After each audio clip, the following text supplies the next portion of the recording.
दोस्तों, क्या आप भी आपके घर की सुख शांति, संतान की कमी और धन की कमी या कर्ज से परेशान हैं? या आपका भाग्य आपका साथ नहीं दे रहा है? या आपके पितृ आपसे नाराज है और आपको लगता है कि आपके पितरों की वजह से आपके घर की सुख शांति में रुकावट आ रही है और आपके कार्य नहीं बन रहे हैं? तो दोस्तों, करीब 500 वर्षों बाद और 2023 की सबसे बड़ी अमावस्या भाद्रपद अमावस्या के दिन काले तिल से जुड़ा ये आसान और असरदार अचूक उपाय अगर आप कर लेते हैं तो आपकी सोई किस्मत चमक जाएगी और आपकी जिंदगी के हर रास्ते खुल जाएंगे और पितरों से जुड़ी जो भी समस्या है वो मात्र इस एक उपाय से हल हो जाएगी और आपको धनवान मालामाल होने से कोई नहीं रोक सकता और आपकी जो भी मनोकामना है वो भी पूरी हो जाएगी। दोस्तों, इस बार 2023 का साल बहुत ही दिव्य और दुर्लभ संयोग लेकर आया है और इस बार 14 सितंबर को सबसे बड़ी अमावस्या भाद्रपद अमावस्या पड़ने जा रही है। और दोस्तों, इस दिन राजयोग काल सर्पदोष के साथ साथ धन लक्ष्मी योग भी बन रहा है, जिस वजह से इस अमावस्या का बहुत अधिक महत्व बढ़ गया है और इस दिन काले तिल से जुड़ा ये उपाय कर लेने से आपकी सभी समस्याओं का अंत हो जाएगा। इसलिए दोस्तों, वीडियो को आखिर तक जरूर देखें। वीडियो को लाइक करके कमेंट में हर हर महादेव लिखना न भूलें। दोस्तों, सनातन धर्म में भाद्रपद अमावस्या का विशेष महत्व है। भादो मास की अमावस्या को कुशोत्पतिनी अमावस्या और कुशग्रहणी अमावस्या भी कहा जाता है। पंचांग के अनुसार भाद्रपद अमावस्या 14 सितंबर 2023 को सुबह 4:48 पर शुरू होगी और अगले दिन 15 सितंबर 2023 को सुबह 7:09 पर इसका समापन होगा। इस दिन स्नान दान करने का शुभ समय सुबह 4:43 से लेकर सुबह 5:19 तक रहेगा। दोस्तों, हिंदू धर्म में मान्यता है कि भाद्रपद अमावस्या के दौरान यमराज सभी आत्माओं को पृथ्वी लोक पर भेजते हैं। वे सभी आत्मा अपने परिवारजनों से अपने हेतु तर्पण श्राद्ध लेने के लिए धरती पर आते हैं। ऐसे में जो व्यक्ति अपने पितरों का श्रद्धा से श्राद्ध या तर्पण नहीं करते, उसके पितृ उनसे नाराज हो जाते हैं। इसीलिए भाद्रपद अमावस्या के दौरान पितरों के निमित्त तर्पण और श्राद्ध जरूर करने चाहिए। पितृपक्ष में पितरों के लिए श्राद्ध करने से परिवार के सदस्यों की तरक्की का रास्ता खुल जाता है। साथ ही पितृदोष का भी निवारण होता है। मान्यता है कि पितृपक्ष में तर्पण, श्राद्ध और पिंडदान करने से पितृगण प्रसन्न होते हैं और अपने परिजनों को सुख और संपन्नता का आशीर्वाद देते हैं। दोस्तों, पितरों के निमित्त श्राद्ध और तर्पण पितरों की मृत्यु तिथि पर ही करना चाहिए, यानी कि जिस समय जिस व्यक्ति की मृत्यु होती है उस समय जो तिथि होती है, चाहे वो कृष्ण पक्ष हो या शुक्ल पक्ष पितृपक्ष के दौरान, उसी तिथि को उस व्यक्ति का श्राद्ध किया जाता है। जैसे कि अगर किसी व्यक्ति की मृत्यु तिथि शुक्ल पक्ष या कृष्ण पक्ष की चतुर्थी है तो पितृपक्ष की चतुर्थी पर उस व्यक्ति का श्राद्ध किया जाएगा। जिन पितरों की मृत्यु तिथि पता नहीं होती, उनका श्राद्ध सर्वपितु अमावस्या पर किया जाता है। हिंदू धर्म में मृत्यु के बाद श्राद्ध करना बेहद जरूरी माना जाता है। मान्यता है कि अगर अपने पूर्वजों का विधि पूर्वक श्राद्ध और तर्पण नहीं किया जाए तो उन्हें इस लोक से मुक्ति नहीं मिलती और वो भूत प्रेत के रूप में इस संसार में ही भटकते रहते हैं। इसलिए पितरों की मुक्ति के लिए श्राद्ध पक्ष का बेहद महत्व है।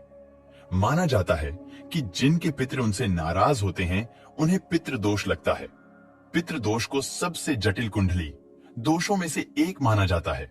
जिनके ऊपर पितृ दोष लगा होता है उन्हें किसी भी क्षेत्र में सफलता नहीं मिलती, उन्हें जिंदगी भर दुख पीड़ा से गुजरना पड़ता है। दोस्तों, भाद्रपद अमावस्या पितरों को प्रसन्न करने के बहुत ही खास दिन होता है। इस दिन आप छोटे छोटे से कर्म करके, छोटे छोटे उपाय करके पितरों को प्रसन्न कर सकते हैं और उनका आशीर्वाद प्राप्त कर सकते हैं। माना जाता है कि जिन पर उनके पितरों का आशीर्वाद होता है उन्हें सभी देवी देवताओं का भी आशीर्वाद प्राप्त होता है।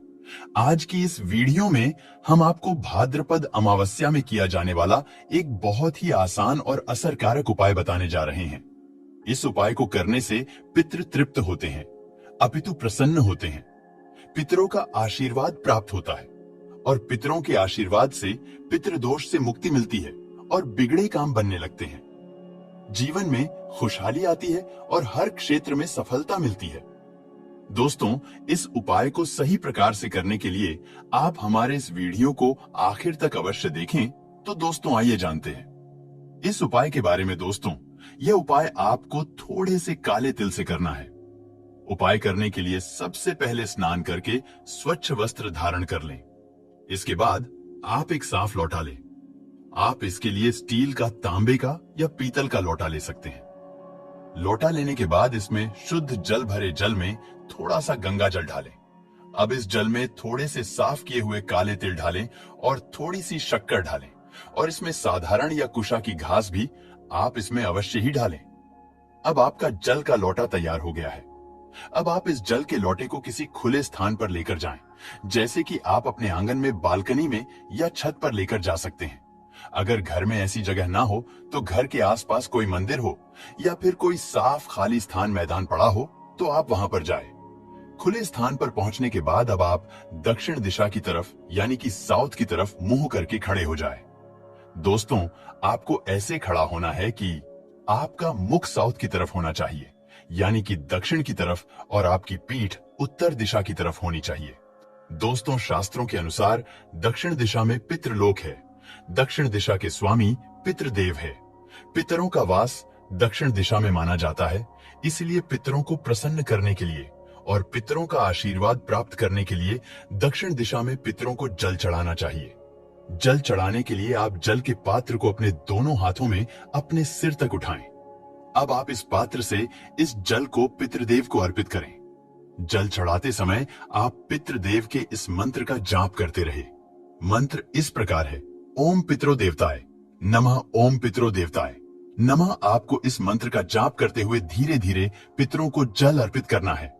पूरे लोटे का जल चढ़ाने के बाद जल के लोटे में तिल या कुछ घास रह जाए तो उसे हाथों से निकालकर जल के स्थान पर डाल दे।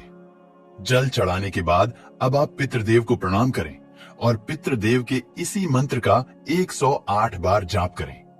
मंत्र इस प्रकार है: ओम पितरो देवताय नमः, ओम पितरो देवताय नमः।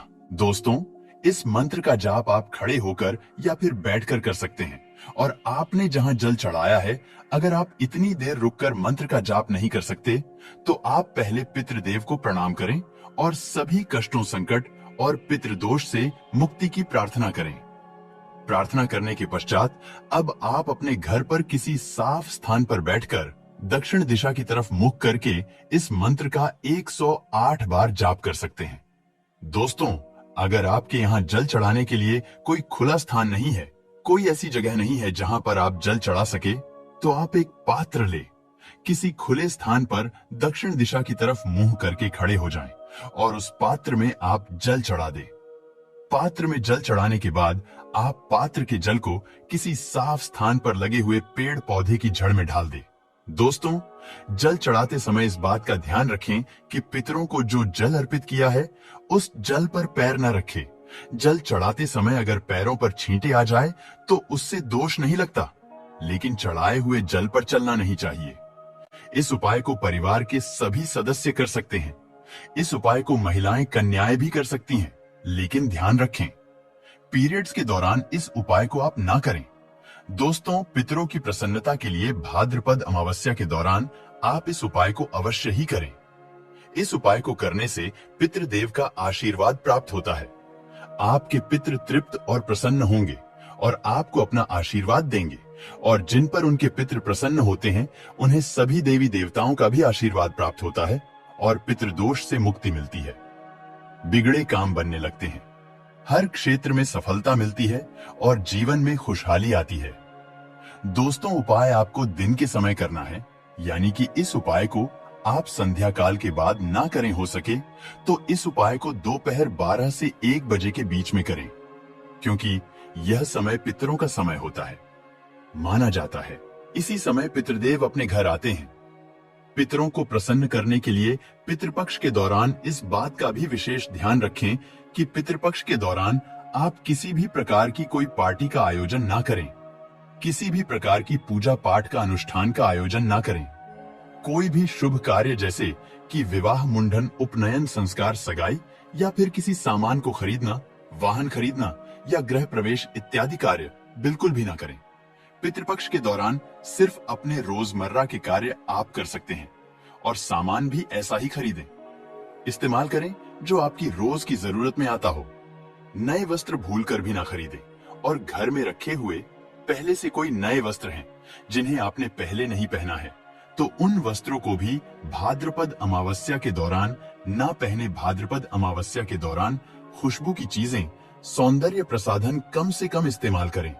हो सके तो बिल्कुल भी इस्तेमाल ना करें। पितृपक्ष के दौरान मांस, मदिरा और प्याज, लहसुन से दूर रहे। इस दौरान नाखून ना काटे, बाल ना कटे और दाढ़ी मूछ भी ना बनाएं और लड़ाई झगड़ा भूलकर भी ना करें। इसके साथ ही इस बात का विशेष ध्यान रखें कि भाद्रपद अमावस्या के दौरान आपके द्वार पर कोई भी कुछ मांगने आता है तो आप उसे कुछ न कुछ अवश्य ही दें, क्योंकि माना जाता है पितृपक्ष के दौरान पितृ किसी भी रूप में आ सकते हैं। इसलिए आप अपने घर से किसी भी व्यक्ति को खाली हाथ न लौटाएं। भाद्रपद अमावस्या के दौरान पितरों की प्रसन्नता के लिए इन सभी बातों का भी विशेष ध्यान रखें। तो आइए दोस्तों, अब आपको सुनाते हैं भाद्रपद अमावस्या से जुड़ी कथा, जिसको सुनने मात्र से ही आपकी सभी तरह की मनोकामनाएं पूर्ण हो जाएगी। बहुत समय पहले की बात है। एक परिवार में 7 भाई थे। सभी का विवाह हो चुका था। सबके छोटे छोटे बच्चे भी थे। परिवार की सलामती के लिए 7 भाइयों की पत्नी पिठोरी अमावस्या का व्रत रखना चाहती थी। लेकिन जब पहले साल बड़े भाई की पत्नी ने व्रत रखा तो उनके बेटे की मृत्यु हो गई। दूसरे साल फिर एक और बेटे की मृत्यु हो गई। 7वें साल भी ऐसा ही हुआ। तब बड़े भाई की पत्नी ने इस बार अपने मृत पुत्र का शव कहीं छिपा दिया। गांव की कुल देवी मां पोलेरम्मा उस समय गांव के लोगों की रक्षा के लिए पहरा दे रही थी। उन्होंने जब इस दुखी मां को देखा तो वजह जाननी चाहिए। तब बड़े भाई की पत्नी ने सारा किस्सा देवी पोलेरम्मा को सुनाया तो देवी को उस पर दया आ गई। देवी पोलेरम्मा ने उस दुखी मां से कहा कि वह उन सभी स्थानों पर हल्दी छिड़क दें जहां जहां उनके बेटों का अंतिम संस्कार हुआ है। तब बड़े भाई की पत्नी ने ऐसा ही किया। जब वह घर लौटी तो 7 पुत्र को जीवित देख उसकी खुशी का ठिकाना न रहा।